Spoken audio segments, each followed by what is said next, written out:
নমস্কার নমস্কার নমস্কার নমস্কার নমস্কার নমস্কার নমস্কার নমস্কার নমস্কার নমস্কার আপনাদের সবাইকে সবাইকে সবাইকে নমস্কার জানাচ্ছে আপনাদের সৌমিত্র বসু। সবাইকে অজস্র শুভ কামনা জানাচ্ছে, সবাইকে স্বাগত জানাচ্ছে আজকের এই শরণাগত অনুষ্ঠানে এবং সবাইকে শুভ সকাল জানাচ্ছে। শুভ সকাল, শুভ সকাল, শুভ সকাল। বেনি মাধবশীলের পঞ্জিকা অনুযায়ী আজকে 11ই আষাঢ় 1431 ইংরেজির 26শে জুন 2024 বুধবার। আজকে পঞ্চমী। সূর্যোদয়ের সময় ভোর 4:57, সূর্যাস্তের সময় সন্ধে 6:24। নক্ষত্র ধনিষ্ঠা। আজকে জন্মে কুম্ভ রাশি, শূদ্র বর্ণ, মতান্তরে বৈশ্য বর্ণ, রাক্ষসগণ। আমাদের হোয়াটসঅ্যাপে চিঠি পাঠাবার নাম্বার 9831922927। চিঠির গোড়ায় অতি অবশ্যই SG লিখতে হবে। চিঠি আপনারা তো পাঠিয়েছেন, আকাশের রং নিয়ে চিঠি পাঠিয়েছেন, বেশ কিছু চিঠি চলে এসেছে। সেই সমস্ত চিঠি নিয়ে আগামীকাল বৃহস্পতিবার আমাদের যে বৃহস্পতিবারের চিঠি পড়ার যে অনুষ্ঠান 1 সপ্তাহ অন্তর অন্তর হয়, আপনাদের পড়ে শোনাবো আকাশের রং নিয়ে কে কি লিখলেন। তো সে তো কালকের কথা। আজকের কথা বলি। আজকে প্রথমে পুরাণ চিরন্তন। পুরাণ চিরন্তনে দেখুন কোথা থেকে কোথায় কোন গল্প চলে আসে তার কোনো ঠিক ঠিকানা নেই। গল্পটা হচ্ছিল যে দশরথ আর লোমপাদ দুই বন্ধু। তো লোমপাদ দশরথের কাছ থেকে কায়দা কানুন করে দশরথের যে একমাত্র মেয়ে শান্তা তাকে চেয়ে নিয়েছেন। নিয়ে শান্তা লোমপাদের ঘরেই মানুষ হচ্ছে, তাকেই বাবা মা বলে জানে। আর লোমপাদ মানে যাকে পড়ে পাওয়া 14 আনা বলে, তো শান্তাকে পেয়ে ভয়ঙ্কর খুশি। তার ওই যে পালিতা কন্যাই বলবো, কিন্তু নিজের কন্যা বলাটাই উচিত, তাকে নিয়েই মত্ত হয়ে থাকেন। রাজকার্যে মন নেই, ফলে দেবতারা খুব অসন্তুষ্ট হয়ে তারা অনাবৃষ্টি এনে দিলেন। তো ঠিক করা হলো যে কি করা হবে, যা একটা যজ্ঞ করতে হবে। যজ্ঞ করে দেবতাদের সন্তুষ্ট করতে হবে অনাবৃষ্টি দূর করবার জন্য। তার জন্য ঋষ্যশৃঙ্গ দরকার। এই আমরা প্রবেশ করতে চলেছি ঋষ্যশৃঙ্গের গল্পে। ঋষ্যশৃঙ্গের গল্পটা কিন্তু খুব সাংঘাতিক গল্প। সে গল্প বলবো আপনাদের আজকের পুরাণ চিরন্তনে, অনেকটা পর্যন্ত বলতে পারবো। তারপরে চলে যাব স্বামী বিবেকানন্দের রচনা থেকে পাঠ এই পর্বে। বেশ অনেকদিন ধরে শিষ্যের সাধনা বলে একটি প্রবন্ধ তার লেখা, সেইটা পড়ে শোনাচ্ছিলাম। সেইটা আজকে শেষ হয়ে যাবে। তারপরে শিষ্যের কথা শেষ করে আমরা গুরুর কথায় যাব, অর্থাৎ শ্রী রামকৃষ্ণ পরমহংসদেবের কথামৃত থেকে পাঠ করে শোনাবো। তারপর আপনাদের চিঠিপত্র এবং অতঃপর বাইরে দূরে 92.7 বিগ FM এ শরণাগত অনুষ্ঠানে। এই হলো আমাদের আজকের অনুষ্ঠান সূচি। এবার একটু গান শুনুন, গানের পর পুরাণ চিরন্তন। 92.7 বিগ FM। হোক জীবনের সুর বদল, হোক জীবনের স্বাদ বদল, হোক আজকের ভোর বদল। যা বলছিলাম আপনাদের 92.7 বিগ FM এ শরণাগত অনুষ্ঠানে সবাই মিলে ঠিক করা হলো যে এই যে ভয়ঙ্কর অবস্থা, এই অবস্থা থেকে বাঁচবার জন্য একমাত্র উপায় হচ্ছে একটা যজ্ঞ করা এবং ঋষ্যশৃঙ্গের কাছে যাওয়া। ঋষ্যশৃঙ্গর কাছে গিয়ে তাকে বলা। কেন ঋষ্যশৃঙ্গের কাছে যেতে হবে সে কথা আপনাদের বলবো। তো এই যে ঋষ্যশৃঙ্গ, তিনি হচ্ছেন মনে প্রাণে পবিত্র। কোন রকম কলুষতা তাকে স্পর্শ করতে পারেনি। তার বাবার নাম হচ্ছে বিভাণ্ডক। বিভাণ্ডক একজন ঋষি। তো ঋষ্যশৃঙ্গর মাথায় হরিণের মতো সুদর্শন শিং ছিল, সেই জন্য এইরকম নাম, যে ঋষির মাথায় শৃঙ্গ অর্থাৎ শিং আছে, সেই জন্য তিনি হচ্ছেন ঋষ্যশৃঙ্গ। একটা বনের ভেতরে সব সময় ধ্যান করছেন, তপস্যা করছেন, এই করছেন। এইরকম করেই তৈরি হয়েছে। নানান বিষয়ে তার অগাধ জ্ঞান এবং ক্ষমতা তৈরি হয়েছে, কিন্তু তিনি নিজে এসব কিছু জানেন না। যেটা বিশেষ করে বলবার কথা তার সম্পর্কে, সেটা হচ্ছে সারা জীবনে নিজের বাবা ছাড়া আর কোনো মানুষকে তিনি কোনোদিন দেখেননি, এবং যাতে দেখতেও না পান যাতে এই যে বাইরের পৃথিবীর যে কলুষ সেটা তাকে কোনোভাবে স্পর্শ করতে না পারে। বিভাণ্ডক সে ব্যাপারে খুব সচেতন। তিনি একেবারে ছেলেকে সবসময় আগলে আগলে আগলে আগলে রাখেন। তার চোখ এড়িয়ে ঋষ্যশৃঙ্গের কাছে পৌঁছানোটা একটা অসম্ভব ব্যাপার। একেবারে ছাতার মতন ঘিরে আছেন তিনি। তো সেই কাজটাই রাজার অমাত্যদের করতে হবে, যে ঋষ্যশৃঙ্গকে ভুলিয়ে ভালিয়ে এই অঙ্গরাজ্যের রাজধানীতে নিয়ে আসতে হবে, তাকে দিয়ে যজ্ঞ করাতে হবে। কি করে করা যায়? ঋষি বিভাণ্ডক দুপুরবেলা প্রায় প্রত্যেকদিন খাবার সংগ্রহ করবার জন্য বাইরে যান। সেই সময় ঋষ্যশৃঙ্গর কাছে গিয়ে তাকে ভুলিয়ে আনতে হবে। কে ভুলিয়ে আনবে? একটা কথা মনে রাখবেন, ঋষ্যশৃঙ্গ তার বাবা ছাড়া আর কাউকে দেখেননি। মানে ঋষ্যশৃঙ্গ কখনো কোনো নারীকে দেখেননি। স্পর্শ করা তো দূরের কথা, নারী সঙ্গ লাভ করা তো অনেক দূরের কথা, তিনি দেখেননি কখনো। তো অঙ্গরাজ্যের কিছু সুন্দরী নর্তকী, তাদের বলা হলো যে তোমরা চলে যাও, গিয়ে ঋষ্যশৃঙ্গকে ভুলিয়ে ভালিয়ে নিয়ে এসো। তো সেই নর্তকীরা গেল, গিয়ে ঋষ্যশৃঙ্গের সামনে গিয়ে নাচ গান ইত্যাদি ইত্যাদি করতে লাগলো। ঋষ্যশৃঙ্গ তো বাবা ছাড়া আর কাউকে কখনো চোখে দেখেননি, ফলে তিনি অবাক হয়ে গেলেন। অসম্ভব ভালো লাগছে তার, একেবারে নতুন অভিজ্ঞতা, তো ভীষণ ভালো লাগছে। এবং পুরোপুরি আবিষ্ট হয়ে পড়লেন তিনি সেই সুন্দরী নর্তকীদের দেখে। 92.7 বিগ এফএম এ শুনছেন শরণাগত অনুষ্ঠান।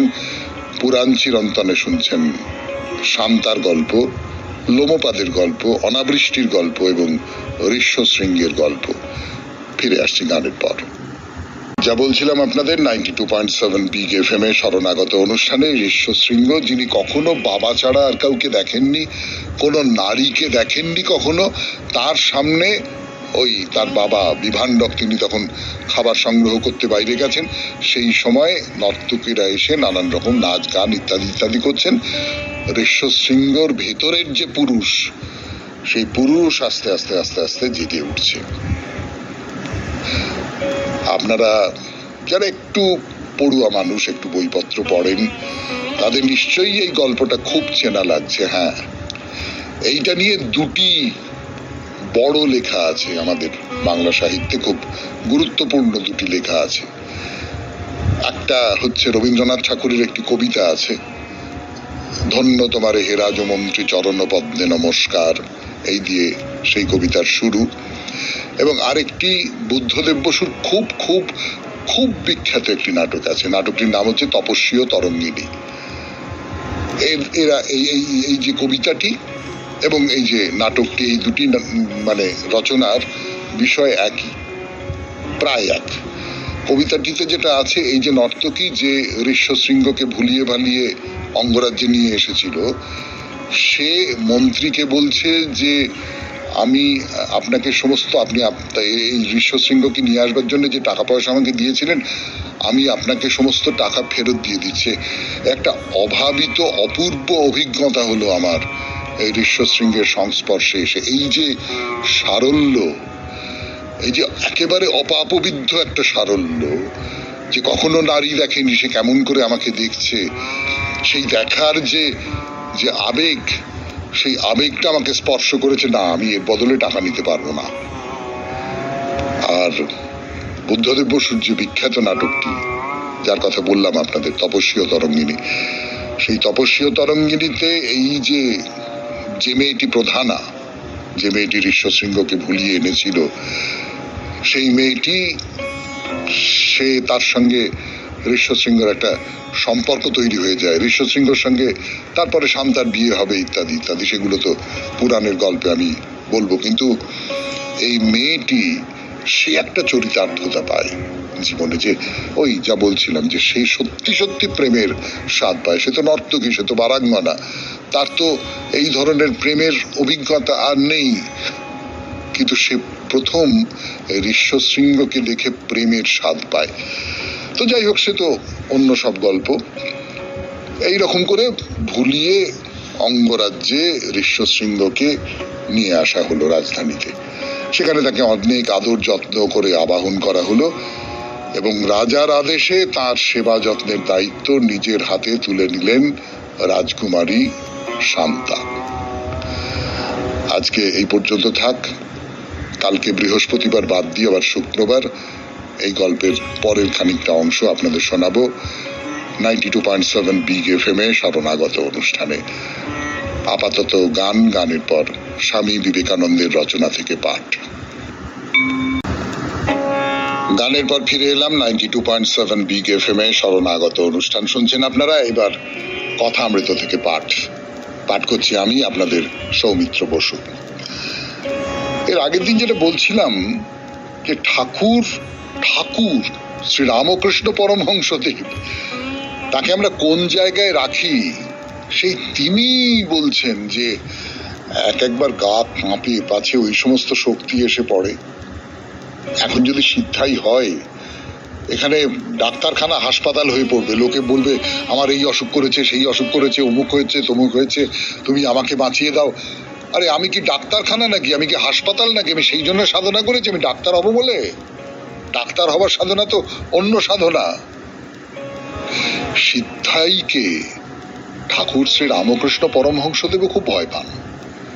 অর্থাৎ সিদ্ধাই মানে হচ্ছে এই জাগতিক, এই পার্থিব যা কিছু পাওয়া, সেইগুলো পাওয়ার একটা ক্ষমতা অর্জন করা। এইটা নিয়ে তো এর আগের দিন কথা হয়েছে। তো মাস্টারমশাই বলছেন যে হ্যাঁ, আপনি তো বলেছেন যে অষ্টসিদ্ধির মধ্যে একটি থাকলে ভগবানকে পাওয়া যায় না। এটা একটা খুব সোজা কথা, জানেন তো। মানে ধরুন আপনি আমি কি বলবো, ধরুন আপনি আপনি আপনি আপনি একজন খেলোয়াড়। আপনি একজন খেলোয়াড়, আপনি ঠিক করেছেন যে আমি একজন বিরাট বড় ব্যাটসম্যান হব। তো এটা করতে করতে করতে করতে আপনি ভালো খেলছেন করতে করতে আপনি একটা পাড়ার ম্যাচে সেঞ্চুরি করে ফেললেন। লোকে বললো যে আরে দারুণ দারুণ দারুণ, খুব ভালো। আপনি ভাবলেন যে আমার তো হয়ে গেল, হ্যাঁ সেঞ্চুরি করে ফেলেছি, পাড়ার মাঠে আমি দুর্দান্ত প্লেয়ার। আপনি ধারাবাহিকভাবে ভালো খেলছেন, আপনি আটকে গেলেন। আপনি তার চেয়ে বড় একটা ম্যাচে গেলেন, আপনি রঞ্জিতে গেলেন, আপনি আটকে গেলেন। চূড়ান্ত একটা জায়গায় যদি যেতে হয়, তাহলে এই যে ছোট ছোট ছোট ছোট যে পাওয়াগুলো, সেই পাওয়াগুলোকে অগ্রাহ্য করতে হয়। হ্যাঁ ঠিক আছে, হয়েছে, যাক সরি দাও, আমি এর পরে যাবো, আরো বড় জায়গায় যাব, আরো অন্য জায়গায় যাব, এইটা। আর যারা হীন বুদ্ধি, ঠাকুর শ্রী রামকৃষ্ণ পরমহংসদেব বলছেন যারা হীন বুদ্ধি তারাই সিদ্ধাই চায়। এটা হলে বেশ এইটা পাবো, এটা হলে টাকা পয়সা পাবো। ঠিক যে মনোভাব নিয়ে একজন লোক ধরা যাক আপিসে কাজ করে, খাটাখাটনি করে বা ঘুষ নিয়ে অমুক করে তমুক করে সে রোজগার করে, অনেক টাকা রোজগার করে, সেই মনোভাব নিয়েই একজন সিদ্ধাইকে ব্যবহার করে। সিদ্ধাই পেতে চায় যে এটা যদি আমি করি তাহলে আমি খুব অনায়াসে টাকা পয়সা বা যা কিছু আমার কামনার ধন, সেই সমস্ত কিছু কামনার ধন আমি পেয়ে যেতে পারবো। কিন্তু এইখানে একটা খুব দামি কথা বলছেন ঠাকুর, এটা খুব দামি কথা। সেটা হচ্ছে যে লোক বড় মানুষের কাছে কিছু চেয়ে ফেলে সে আর খাতির পায় না। সে লোককে এক গাড়িতে চড়তে দেয় না, আর যদি চড়তে দেয় তো কাছে বসতে দেয় না। এটা কিন্তু সব ক্ষেত্রেই সত্যি। আমাদের চারপাশে এখন প্রচুর মানুষ ঘুরে বেড়াচ্ছেন যারা অনেক কিছু দিতে পারেন না, বড় সব ক্ষমতাবান লোকটোক আর কি। আমি কি বলতে চাইছি আপনারা একরকম করে বুঝতে পারছেন। তো আমি দেখেছি তাদের কাছে ওই মৌমাছির মতন প্রচুর মানুষজন ঘোরাঘুরি করেন, গুনগুন করেন, তার স্তব করেন, স্তুতি করেন, প্রশংসা করেন, ইত্যাদি ইত্যাদি নানান রকম সব করেন। তার কৃপা দৃষ্টি পাওয়ার জন্য নানান রকম সব করে থাকেন। তিনি কৃপা দৃষ্টি দেনও, তার ফলে কিছু মানুষ করে কমবে খায়ও। কিন্তু আমি দেখেছি সেই যে বড় মানুষটি, ক্ষমতাবান মানুষটি, তিনি আর তাদের সম্মান করেন না। মানে প্রবলতম অসম্মান করতেও তার কোথাও একটা বাধে না। মানে আমি এরকম দেখেছি, যাই চলে অন্য লোকের বাড়িতে দুজনে নেমন্তন্ন খেতে এসছে, আপনার বাড়িতে আমি এবং সেই ক্ষমতাবান নেমন্তন্ন খেতে এসছি। হ্যাঁ, সেই ক্ষমতাবান আমাকে বললে, তুই চলে যাও, তোমার সামনে থাকবে, যাও বাড়ি চলে যাও। এবং তিনি সুর করে বাড়ি চলে গেলেন। মানে আমি বলছি যে যার বাড়িতে যিনি আমন্ত্রণ করে এনেছিলেন তিনিও কিছু বললেন না, ইনিও কিছু বলতে পারলেন না। 92.7 বিগ FM এ কথা অমৃত শুনছেন, আমি আপনাদের সৌমিত্র বসু। ফিরে আসছি, একটু গান শুনে নি। না, এটা আমার ব্যক্তিগত অভিজ্ঞতার একটা জায়গা থেকে বলে ফেললাম, আমার খুব রাগ হয়েছিল গল্পটা শুনে সেই সমস্ত জায়গা থেকে।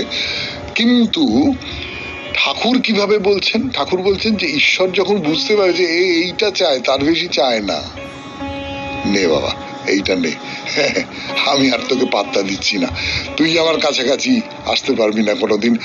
এই যে আমি যখন ঈশ্বরের কাছে যাই, ঈশ্বরও তো আমার কাছে আসেন। রবীন্দ্রনাথের একটা ভারী চমৎকার উপমা আছে যে আমরা যখন খাই, ভাত খাচ্ছি, তখন হাতটা যেমন মুখের দিকে যায়, মুখটাও তো তেমনি হাতের দিকে খানিকটা নেমে আসে। তো ঈশ্বর যখন বুঝতে পারে যে না, ও আমার পর্যন্ত আসবে না, আমার পর্যন্ত আসতে চাইছে না ও, তখন তিনি আর মুখটা নামান না। তখন ত্রিভুবনেশ্বর তিনি মনে করেন না যে তোমায় না হলে আমার প্রেম মিথ্যে হয়ে যাবে, এটা মনে করেন না। এইটাকেই উপমা দিয়ে বলছেন ঠাকুর শ্রী রামকৃষ্ণ পরমহংসদেব। করে যে সিদ্ধান্তে আসছেন সেটা হচ্ছে যে তাই নিষ্কাম ভক্তি, অহৈতুকী ভক্তি সর্বাপেক্ষা ভালো। যে ভক্তির পেছনে কোনো প্রার্থনা নেই, কোনো কামনা নেই। আমি তোমাকে ভক্তি করছি, তার বদলে তুমি আমাকে এইটা দেবে, ওইটা দেবে, সেইটা দেবে, আমি এইটা পাবো, ওইটা পাবো, সেইটা পাবো, কিচ্ছু নেই। তুমি যদি আরো কারে ভালোবাসো, যদি আরো ফিরে নাহি আসো, তবে তুমি যাহা চাও তাই যেন পাও, আমি যত দুঃখ পাই গো। অহৈতুকী ভক্তি। তোমাকে যে ভক্তি করি, সে ভক্তির কোনো কারণ নেই, কোনো হেতু নেই। আমার তোমাকে ভক্তি করতে ইচ্ছে করে, আমার তোমাকে ভালোবাসতে ইচ্ছে করে, আমার তোমার পায়ে লুটিয়ে দিতে, মাথা লুটিয়ে দিতে ইচ্ছে করে, তার চেয়ে বেশি আর কিচ্ছু না, কিচ্ছু না। তার বদলে আমি কি পাবো? গান্ধারী ধৃতরাষ্ট্রকে বলেছিল, রবীন্দ্রনাথের গান্ধারীর আবেদন মনে করে দেখুন, যে মহারাজ, ধর্ম সম্পদের হেতু নয়, নহে সে সুখের ক্ষুদ্র সেতু, ধর্মেই ধর্মের শেষ। তুমি তাকে ভক্তি করবে, তাতেই শেষ, তার বদলে আর কিছু পাবার নেই। 92.7 বিগ FM এ শরণাগত অনুষ্ঠানে শুনছেন কথা অমৃত থেকে পাঠ। আরো একটু পাঠ করে শোনাবো আপনাদের গানের পর। ঠাকুরের কথায় এসেছি আমরা, ঠাকুরের কথা বলছি। 92.7 বিগ FM এ শরণাগত অনুষ্ঠানে শুনছেন কথা অমৃত থেকে পাঠ। তো এই যে অহৈতুকী ভক্তি বা সিদ্ধাই না নেওয়া, এইসব কথার সূত্র ধরেই চলে এলো সাকার নিরাকারের কথা। এই সাকার নিরাকারের কথা বহুবার বলা হয়েছে এই অনুষ্ঠানে, শরণাগত অনুষ্ঠানে। আপনারা সকলে জানেন যে ঠাকুর বলছেন সাকার নিরাকার দুই সত্য। কি বলো? নিরাকারে মন অনেকক্ষণ রাখা যায় না, তাই ভক্তের জন্য সাকার। নিরাকারে মন রাখা যায়? আপনারা ভাবতে পারেন এমন কিছু যার দৈর্ঘ্য নেই, প্রস্থ নেই, বেধ নেই, তার কোনো আকার নেই, তার কোনো রং নেই, তার কিচ্ছু নেই, এরকম কোনো কিছু আমরা ভাবতে পারি নাকি? মানে আমি তো ভাবতে পারি না, আপনারা কেউ ভাবতে পারেন কিনা জানি না। আমি এর আগে কখনো কখনো বলেছি যে আমরা আকাশকে অনন্ত বলে মনে করি, কিন্তু আকাশ কি অনন্ত নাকি? না। আমরা সমুদ্রের ধারে গিয়ে হয়তো কল্পনা করবার চেষ্টা করি যে সমুদ্র হচ্ছে অনন্ত। না, সমুদ্রের তো একটা শেষ আছে বলেই আমি ডাঙায় বসে সমুদ্রকে দেখছি। আকাশের তো একটা শেষ আছে কোথাও। ফলে কোনো কিছুই অনন্তকে আমরা কল্পনা করতে পারি না। সেটা যারা পারেন তাদের অনুমান করবার ক্ষমতা, কল্পনা করবার ক্ষমতা, তাদের অন্য রকমের একটা দৃষ্টি, সেই সব কিছু আছে। আমাদের ওই সমস্ত কিছু নেই। তার ফলে আমরা ওই সাকারে গিয়ে পৌঁছই। কিন্তু সাকারে পৌঁছে সাকারের উপাসনা করতে করতে আমরা কখনো কখনো ওই অনন্তের দিকে চলে যাই না? রবীন্দ্রনাথের একটা কথা আছে, যাহাকে আমরা ভালোবাসি তাহারই মধ্যে আমরা অনন্তের পরিচয় পাই। যে মা তার বাচ্চাটাকে ভালোবাসে, ভালোবেসে তার হাসির মধ্যে সে কিছু তো একটা হাসি দেখে না, সে তার চেয়ে অনেক বড় কিছু দেখে। যে প্রেমিক বা প্রেমিকা পরস্পরের দিকে তাকিয়ে সে কি শুধু মানুষটাকে দেখে না, সে তার চেয়ে আরো অনেক অনেক অনেক বড় কিছুকে দেখে, অনেক বিশাল কিছুকে দেখে, সেই অনন্তকে দেখে। তাহলে ভালোবাসা আমাকে কোথাও সে অনন্তের কাছে পৌঁছে দিতে পারে। এইটা হচ্ছে পাখি খুব ওপরে উঠে যখন শ্রান্ত হয় তখন আবার ডালে এসে বিশ্রাম করে। নিরাকারের পর সাকার, আবার সাকারের পরে নিরাকার বা সাকারের মধ্যে দিয়ে নিরাকার। তো ঠাকুর বলছেন যে তোমার আড্ডাটাই একবার যেতে হবে। ভেবে দেখলাম অধরের বাড়ি, সুরেন্দ্রের বাড়ি, বলরামের বাড়ি এসব আমার আড্ডা। আড্ডা মানে ঈশ্বরের আড্ডা, ভগবানের আড্ডা, পরমের আড্ডা। সেই আড্ডায় তো আমরাও শরণাগতের সঙ্গে যারা আছি তারা সবাই, তাই না? শেষ হলো কথামৃত থেকে পাঠ, এরপর গান, গানের পর আপনাদের চিঠিপত্র।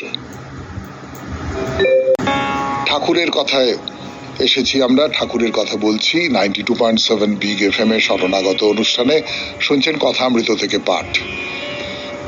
তো এই যে অহৈতুকী ভক্তি বা সিদ্ধাই না নেওয়া, এইসব কথার সূত্র ধরেই চলে এলো সাকার নিরাকারের কথা। এই সাকার নিরাকারের কথা বহুবার বলা হয়েছে এই অনুষ্ঠানে, শরণাগত অনুষ্ঠানে। আপনারা সকলে জানেন যে ঠাকুর বলছেন সাকার নিরাকার দুই সত্য। কি বলো? নিরাকারে মন অনেকক্ষণ রাখা যায় না, তাই ভক্তের জন্য সাকার। নিরাকারে মন রাখা যায়? আপনারা ভাবতে পারেন এমন কিছু যার দৈর্ঘ্য নেই, প্রস্থ নেই, বেধ নেই, তার কোনো আকার নেই, তার কোনো রং নেই, তার কিচ্ছু নেই, এরকম কোনো কিছু আমরা ভাবতে পারি নাকি? মানে আমি তো ভাবতে পারি না, আপনারা কেউ ভাবতে পারেন কিনা জানি না। আমি এর আগে কখনো কখনো বলেছি যে আমরা আকাশকে অনন্ত বলে মনে করি, কিন্তু আকাশকে অনন্ত নাকি? না। আমরা সমুদ্রের ধারে গিয়ে হয়তো কল্পনা করবার চেষ্টা করি যে সমুদ্র হচ্ছে অনন্ত। না, সমুদ্রের তো একটা শেষ আছে বলেই আমি ডাঙায় বসে সমুদ্রকে দেখছি। আকাশের তো একটা শেষ আছে কোথাও। ফলে কোনো কিছুই অনন্তকে আমরা কল্পনা করতে পারি না। সেটা যারা পারেন তাদের অনুমান করবার ক্ষমতা, কল্পনা করবার ক্ষমতা, তাদের অন্য রকমের একটা দৃষ্টি, সেই সব কিছু আছে। আমাদের ওই সমস্ত কিছু নেই।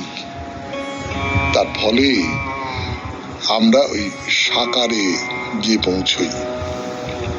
কিন্তু সাকারে পৌঁছে সাকারের উপাসনা করতে করতে আমরা কখনো কখনো ওই অনন্তের দিকে চলে যাই না? রবীন্দ্রনাথের একটা কথা আছে, যাহাকে আমরা ভালোবাসি তাহারই মধ্যে আমরা অনন্তের পরিচয় পাই। যে মা তার বাচ্চাটাকে ভালোবাসে, ভালোবেসে তার হাসির মধ্যে সে কিছু তো একটা হাসি দেখে না, সে তার চেয়ে অনেক বড় কিছু দেখে।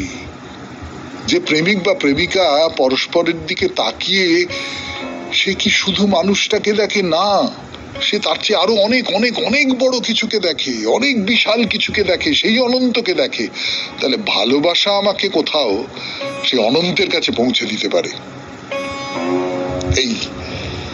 এইটা হচ্ছে পাখি খুব ওপরে উঠে যখন শ্রান্ত হয় তখন আবার ডালে এসে বিশ্রাম করে। নিরাকারের পর সাকার, আবার সাকারের পরে নিরাকার বা সাকারের মধ্যে দিয়ে নিরাকার।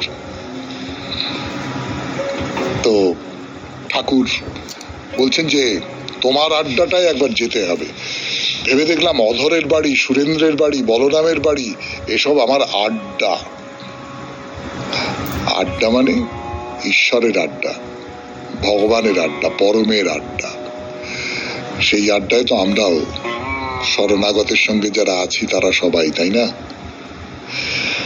শেষ হলো কথামৃত থেকে পাঠ, এরপর গান, গানের পর আপনাদের চিঠিপত্র। 92.7 বিগ এফএম এ শরণাগত অনুষ্ঠান শুনছেন আপনারা। আমি আছি আপনাদের সঙ্গে, আপনাদের সৌমিত্র বসু। চিঠিপত্রে অনেক সময় যিনি চিঠি লিখেছেন তিনি তার নাম লেখেন না, কখনো কখনো তিনি বলে দেন যে আমি নাম প্রকাশে অনিচ্ছুক, যে কোনো কারণেই হোক। হয়তো সেই চিঠি খুব ব্যক্তিগত কথা বলে, সেই কারণে নিজের নাম পরিচয় দিতে চান না। কখনো হয়তো শরণাগত সমালোচনা করে কিছু চিঠি লিখেছেন এবং নাম লেখেননি, মানে মনে মনে হয়তো এইরকম ভেবেছেন যে সমালোচনা করে লিখছি, নিজের নামটা আর বলবো না, গোপন রাখবো। যদিও তার কোনো দরকার নেই, একেবারেই দরকার নেই। সমালোচকের নাম যদি জানতে পারি তাহলে যে কোনো দিক থেকে কোনো রকমের ব্যত্যয় ঘটবে তার সম্পর্কে আমাদের ভাবনা চিন্তা ধারণার, তার কোনো মানে নেই। কিন্তু এই চিঠিতে নাম দেওয়া নেই, এবং আমার নিজের ধারণা যে এই চিঠিতে যে নাম দেওয়া নেই সেটা না ভুলে গিয়েও হতে পারে, ভ্রমবশত, অথবা একেবারেই ব্যক্তিগত একটা অভিজ্ঞতার কথা লিখেছেন, তার সূত্র ধরেই তার মনে হয়েছে যে না, নামটা দেব না। যাই হোক, চিঠিটা পড়ি। ভারী মর্মস্পর্শী চিঠি বলতে যেটা বোঝায় সেইটা। বাবা যখন চলে গেল না ফেরার দেশে, তখন আমি অসুস্থ বাবার পাশেই ছিলাম। অক্সিজেন মাস্ক দ্রুত মুখে ধরলাম, ভয়ার্ত চিৎকারে বলেছিলাম, বাবা বলবে কি তোমার কষ্ট, কোথায় তোমার কষ্ট? উত্তর দেবে কি করে? সমানে হিক্কা তুলে তুলে একসময় স্তব্ধ হয়ে গেল। মা ছুটে এলো, পড়শিরা এলো, সবাই জটলা। তখন ছোট্ট ঘরের ভিতর বাবার তখন শান্ত ধীর মুখ, যন্ত্রণার কোনো লেশ বর্ণ নেই, যেন মানুষটা স্বাভাবিকভাবেই ঘুমিয়ে আছে, ডাক দিলেই সাড়া দেবে। উঠেই বলবে, আমায় আগে কেন ডাক দিসনি? দেখতো কত দেরি হয়ে গেল। সময় থাকতে থাকতে সময়ের কাজ করে নিতে হয়। সময়কে মান্যতা না দিলে সময় ভীষণ ক্ষেপে যায়। শেষে প্রতিপদে বুঝিয়ে দেয় তুমি তাকে অবহেলা করেছো, তাই তোমার এই অবস্থা। অথচ এত যে তোমায় ডাকলাম, তুমি সাড়া দিলে না কেন বাবা? ছোটবেলায় একটা নিজস্ব ধারণা ছিল, খিলিরপুর ডকের জাহাজের ভেপু শুনলেই মনে হতো বাবাকে হয়তো কাজের প্রয়োজনে ডাকছে, বা হয়তো বাবার এই ছুটি হলো। এখন বাবার দীর্ঘ ছুটি, কই জাহাজের ভেপু কই বাজলো না। মায়ের তখন দিশাহারা অবস্থা, স্বজনদের কান্নায় বাতাস তখন ভারী।